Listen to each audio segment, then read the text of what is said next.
Yeah, I think that's right. This working from home's great. I hope you're doing well too with it, you know. It's wonderful. I can concentrate better and everything. Yeah, I don't have to worry about the stuff at the office either. It's wonderful. Okay, well, have a great day. Hope your day goes well and your work is good. Okay, talk to you later. Bye. This is nice. And sit back. Don't have to get dressed up. Drink my coffee. Not worry about anything. I'm gonna get some work done. This will be good.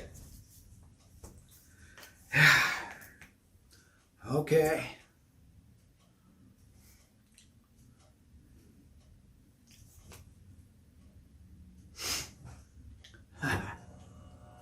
Sit back, relax. Oh, this is much better.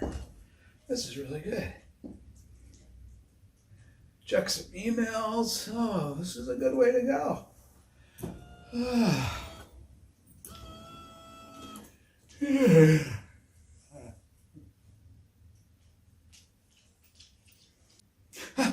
Oh, it's supposed to be working. Back up. Get back up here.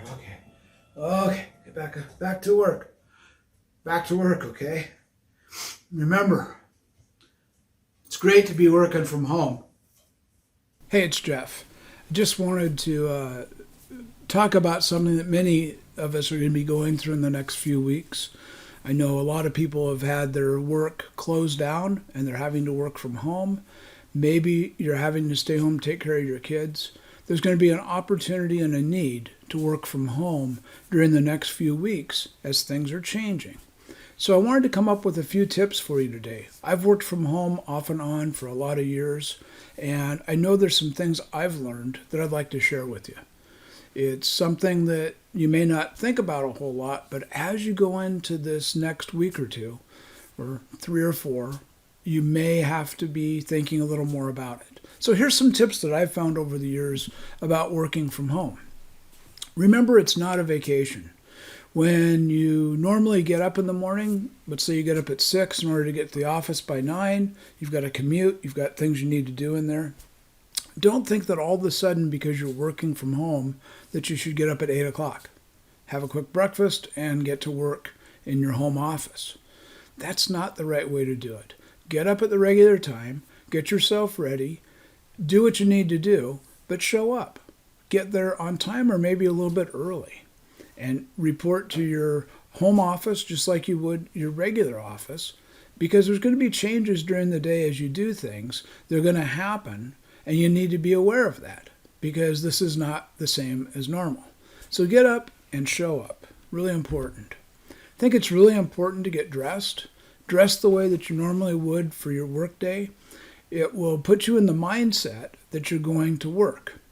Really easy if you wear your sweats and take it easy and don't have everything that you normally do in place. It's really easy to fall into a different space in your mind and you start to think it's a Saturday or a Sunday and don't do things quite the same way you should. Get dressed, get ready, make it like you're going to go to work that day. So the other thing I've found that really helps me is to do your commute. It's kind of funny. I was talking to a friend this morning about this, and she actually came up with it before I did. She said, I actually go out and walk around my building before I start my work day when I work from home. I've always gone for a drive, just around the block maybe, or at least gotten out into the car, sat down in the car, started it up, listened to the radio, a couple minutes, then I'd come back in, and I'm coming back into work. By doing that, you're just setting your mind that you're doing your commute, you're ready to go, and things are good. It's normal. Keeping your mind normal, keeping your thought process normal and productive is really important during these times. So another big one is to make a to-do list, or as I call it, a must-do list. My must-do list is the 6 things that I'm going to accomplish today no matter what. I make that list at night, the night before, so that I can let my mind think about it a little bit while I sleep. The subconscious mind can oftentimes solve problems and get things going in a different way when you wake up. So it's important no matter what you do, to make that must-do or to-do list first thing in the morning, if you don't have one from the night before. By doing that, you're being able to say, this is where I'm going to go. If I get interrupted or if something comes up, I get a phone call or whatever, I know what I'm going to do next. And then to do those things 1 through 6 as you need to until they're done. Right? You may not get through all 6, but it's guaranteed you wouldn't have got through them any other way. This method will help you get through things every day, and it'll help you put your spot to where you can start over and do things in a continuous basis so you switch quicker. Your mind's able to switch back into work more quickly. Important really as you look at this to set time for breaks and interruptions. There's going to be a different flow than if you're in your office in your work. You may have people coming in and out of your office all day talking to you, asking you questions, and those may be interruptions.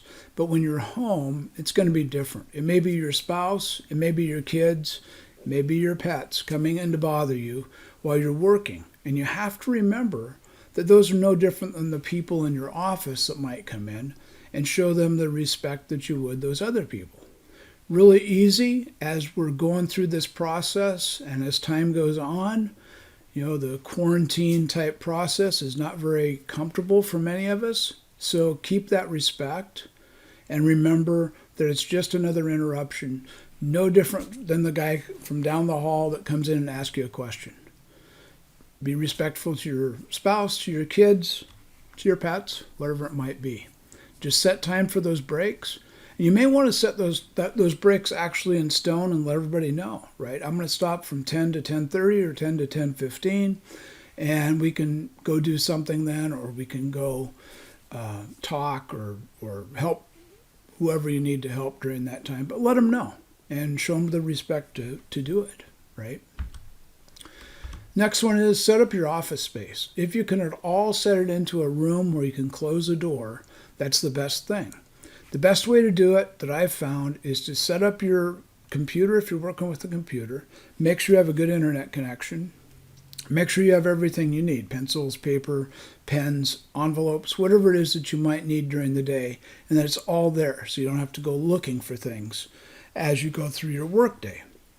Think about your office. What do you have in your office that you use all the time? Make sure you have those same things on your desk or your table or wherever you're going to be working from. If you can find a room with a door, it's great, because then you can let the other people in the house know when you're working. I used to keep a sign on my door that said open and closed, and if I had the door closed, it meant nobody's going to come in right now, right? I'm busy working. And if it was open, come on in. These are open office hours, right? By doing that, I'm able to tell everybody else what's going on and where I'm at, because it's really important to let everybody that's around you know what's going on. It's respect, but it's also important because they don't know. They don't know if you're busy and they shouldn't come in, or they don't know if they can come yelling down the stairs or wherever it might be. Just remember, set up your space if you can. Set that door between you and the world if you can. If you can't, figure out a way to make it as good as you can so that people know that you're busy. If you have a spouse or somebody else in your house that's going to be home too, try to alternate working hours, especially if you have kids.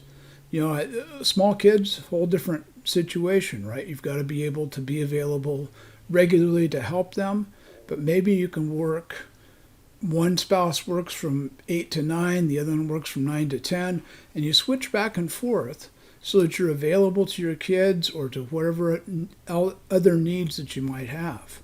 This is going to be a different time, and if you're able to make those switching times work and you both respect each other, it's going to be much better than if you're saying, hey, hurry up and get done so I can go do what I need to do.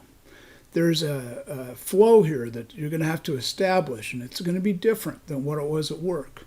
So remember, it's okay, but respect each other, no arguments, no problems, just work together. Because there's going to be some stress. I can tell you right now, there'll be stress in your life because you're doing something different that you've never done before. Remember that others that you might work with, They may be home doing the same thing you're doing. They may also be at their office. Their hours may have changed because of what they're doing. Maybe somebody on the East Coast is working different hours than they normally would, or maybe there's something else going on in their world. Remember, everybody's under a certain amount of stress during this time. We're making people do things that we never even thought about really in this country. So as you remember that, make sure that you start thinking about, I'll just use the word respect. Respect each other more than you normally would. Give people a little extra leeway. If you have somebody that works with you that isn't able to accomplish as much as they normally do because of their schedule at home, remember that. I was talking to a lady yesterday at the bank, one of the tellers at the bank. She said she has 3 kids she's going to have to stay home every day to take care of because there's no school. That's going to put a big change in her life for the next 6 weeks as school's closed. So be respectful. I mean, that's got to be stressful. There may be changes in income, maybe changes in situations over work. A lot of things are going to be happening. But remember that you're no different or they're no different. And we all need to be respectful and give each other a little more broad path than we normally would and help each other get through this. It's not going to be easy for many folks. For others of us, it may not, I can work any place, right? One of the really important things, I think, is to keep connected. As you keep connected through this process, lots of great tools now, like Zoom and Skype, and other ways to see face-to-face with people. Normally in our work, we're probably very social. We see a lot of different people each day. And as we work from home, we're going to become less social, probably not see nearly as many people. And we may become isolated and lonely and frustrated. So be cognizant of that. And as those changes happen, make an effort to connect with people. I'm going to do another short video on setting up Zoom and how that works. If you've never heard of it, it's an easy program to use. But there's lots of different ways to connect with people, to have that face-to-face contact and make you feel a little bit more connected. I think this is moving us forward, this whole situation we're in right now. It's moving us forward into more digital communication, whether we want to or not. So just remember that. Keep connected and keep on track. If you start calling friends and gossiping all day, it's not going to help nearly as much as if you keep connected with your coworkers, your boss, or whoever it might be at work, and then also to just stay on track, help each other. Because this is not going to be the same as it has been. It's going to be different. And finally, enjoy your cup of coffee. Sit back, relax. Maybe you'll have a little extra time in the morning, but you don't have as far to drive. But sit back, relax, and enjoy what you're doing. Realize that while it's different, while it's a change, while it may be a challenge, that it's a great time to learn something new. It's a great time to sit back and relax and realize that as bad as everything is, there's great opportunity for you and for everybody else in the world to become more connected, to become more caring, and just as important, to become more understanding. Because we've all got a situation that none of us had ever expected. My name's Jeff Mays. I'm a business coach, and I like to help people understand and do business better. I hope this helps you. And if there's something you'd like to let me know, please leave me a comment. If you've appreciated and you understand this video, please like it and share it with your friends who might benefit. I appreciate you very much. Have a wonderful day.